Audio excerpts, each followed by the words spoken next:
Ayan mga boss, dahil sobrang mabenta ng AWI intercom natin, may nag-order sa atin. Pero syempre, itetest muna natin bago natin to ipa-deliver. Tapos eto na po yung unit nyo. So, ito po ang pag-turn on yan.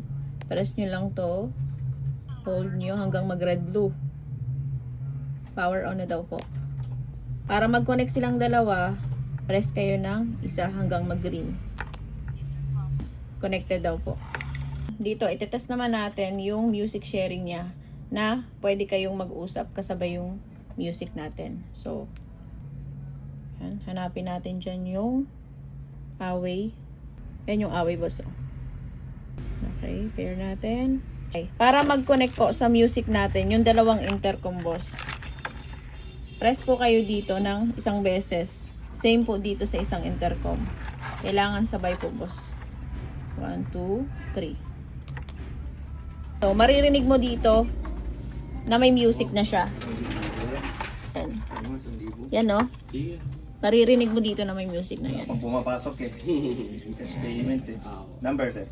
0961. Pwede kayo mag-usap dyan habang nag-music. So, goods po yung icon natin, boss. Andito, may kasama po siya na charger. Tapos yung mic niya, yung mga speaker. Kasama din po yung clip. Ito po yung clip niya.